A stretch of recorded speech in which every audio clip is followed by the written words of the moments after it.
سلامونه خوږو دوستانو، هیله لرم چې تاسو به راته روغ او جوړ خوشحاله او سوکاله اوسئ. خوږو قدرمنو دوستانو، په نننۍ ویډیو کې مې تاسو لپاره یوه ډېره بهترینه طریقه راوړې ده. دوستانو څنګه کولی شو چې موږ خپله د فیسبوک آی ډي چې دی هغې څخه د سټارټ کوم اپشن چې دی دوستانو هغه لري. کوم مثلا دوستانو تاسو کتلی شئ په ما فیسبوک آی ډي باندې دغه اپشن راغلی دی دوستانو، اکاونټ ریسټارټ شوی دی یعنې بند شوی دی. نو دغه څنګه کولی شو چې ترې لرې کړو دوستانو؟ په دغه کې دوه ډوله تاسو ته راځي، یو چې دی زیډ دی او بل سور دی.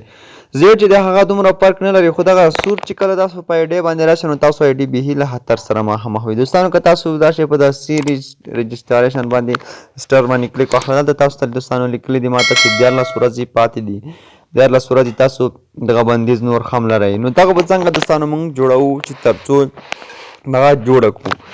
تاسو به دوستانو راشئ د خپلې فیسبوک آی ډي څخه به یو سکرین شاټ واخلئ. کله چې دوستانو له دې څخه تاسو یو سکرین شاټ واخیست او بیا به تاسو راشئ دلته شاته د پورته په درې خطونو باندې دوستانو تاسو بیا کلیک واخلئ. کله چې په درې خطونو باندې کلیک دوستانو واخیست دلته به تاسو بل اپشن درکوي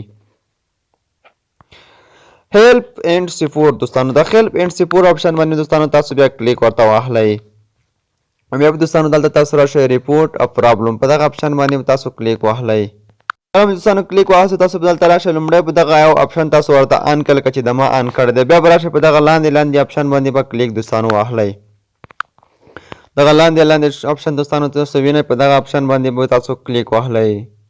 د کنټینیو ټو ریپورټ ا پرابلم دغه اپشن دوستانو چې کله تاسو کلیک کړئ تاسو به یوه شېبه ورته انتظار وکړئ.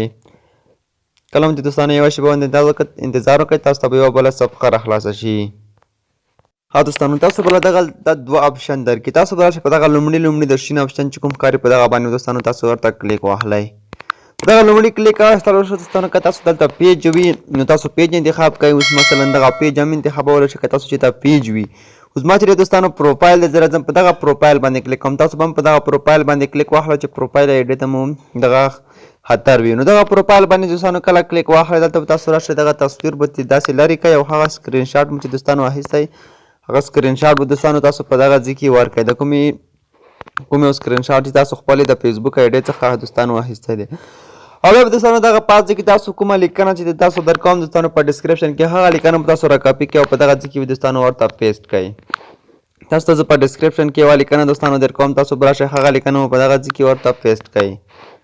لکه چې ما دوستانو ورته پیسټ دی همدغه شانې به تاسو هم ورته پیسټ کړئ. که لیکنه له ډسکرپشن څخه نشئ کاپي کولی ما ته وټساپ ته هم میسیج کولی شئ، نو زه به تاسو وټساپ ته دغه لیکنه درولېږم. دوستانو کله چې دغه لیکنه په دغه ځای کې ورکړئ به راشئ په دغه اپشن باندې به کلیک واخلئ. کله چې دوستانو په دغه اپشن باندې کلیک واخیست دلته به تاسو اپلای چې دی هغه به د فیسبوک ته وشي او هغه به تاسو اپلای وګورئ او تاسو فیسبوک اکاونټ دی هغه به زر تر زره دوستانو درته جوړ کړي. نو په دغه طریقه تاسو کولی شئ چې خپل د فیسبوک اکاونټ دوستانو جوړ کړئ. نو دغه لیکنه ډېره ضروري ده، دغه باید تاسو حتما په دغه ځای کې ورکړئ. نو د دغه لیکنې لینک به دوستانو په ډسکرپشن کې وي، هغه تاسو دغه لیکنه راکاپي کړئ او بیا به یې دغه ځای کې ورته پیسټ کړئ. نو دوستانو دغه ویډیو تر همدې ځایه که ویډیو مو خوښ وي در سره لایک کړئ او له نورو ملګرو سره هم شیر کړئ. در بلې ویډیو چې زه به راځم د الله په امان.